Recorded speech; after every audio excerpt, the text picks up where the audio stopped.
I had gotten pregnant with my daughter, so I came back, moved back in with my ex, and things were good for a brief moment, but it got worse. One time he came home and I went out to see him passed out on the couch with drugs everywhere. He was using and selling while the kids were in their room, and I lost it. I started screaming, yelling, went to grab his stuff to dispose of it, but in the midst of all that, he bolted up off the couch and pushed me over the ottoman that we had, and he ended up strangling me in front of my kids. A week or two later, I had my daughter, and once I got into the recovery room, my mom, my sister, they told me they knew everything and that I couldn't take my kids and my newborn back to that house.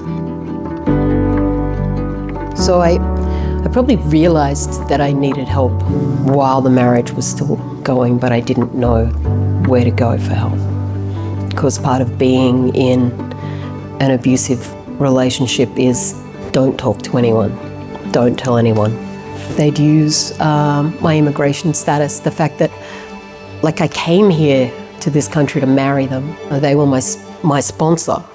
So it was, the threats of, well, I can call ICE, I can have you deported. And then of course, sometimes things would be fine. I'm so sorry, I shouldn't have treated you like that. I won't do that again. Which lasted right up until the time that they did it again. This particular night, I was scared. And I didn't think that I could protect my children in our own home. Never did I feel or ever think that this man would betray us in such a way. And there was such mixed feelings for my children at the time. I loved Daddy, but scared to death that he would show up. And a friend of mine said, call YWCA, they have children. I had come so far from where I grew up, and I had changed everything in my life to be able to provide for my children. So the YWCA really was a safe place to land, and a place where I felt like I was drowning. My sister said that she found the safe house number. I denied it. I said, no, there's nothing wrong. I'm fine. I don't need to make that phone call. But I did.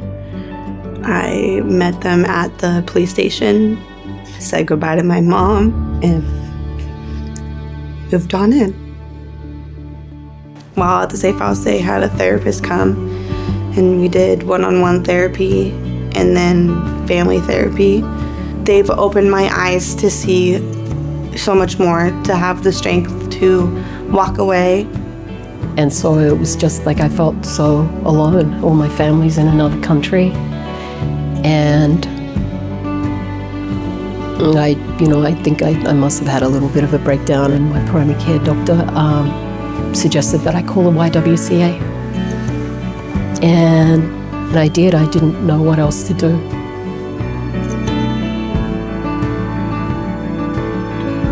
I was about 4.5 or 5 years old when I attended YWCA as a special place.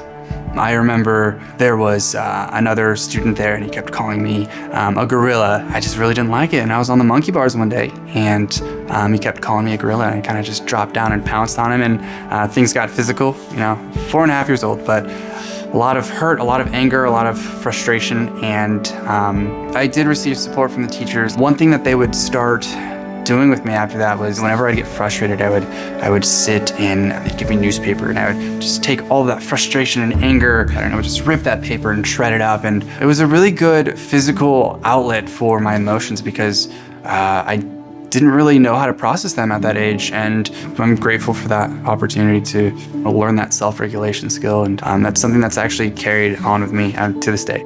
The YWCA for us was a saving grace. It was a safe harbor. It's weird to say, but my kids loved it. They loved it because, one, I think it was safe. They weren't scared.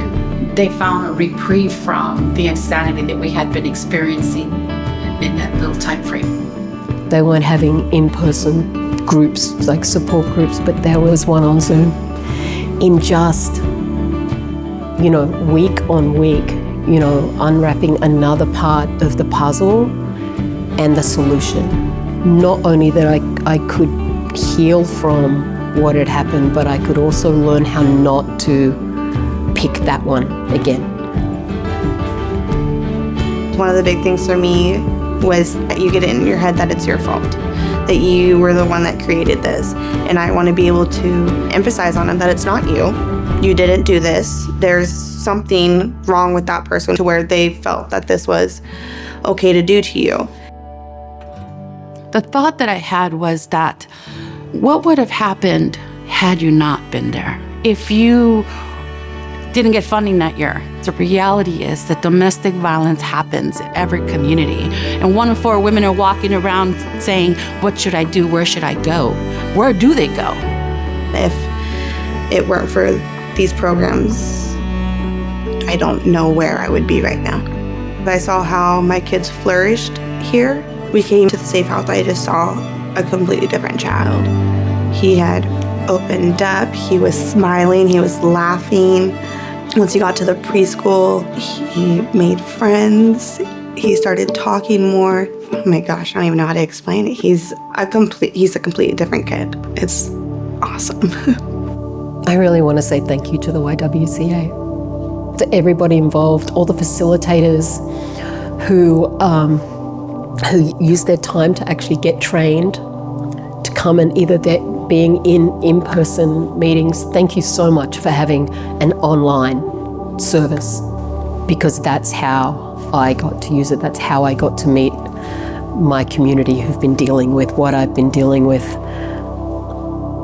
I don't know what I would have done if that hadn't have been there. I was so alone. And it's just, this is so important. So thank you.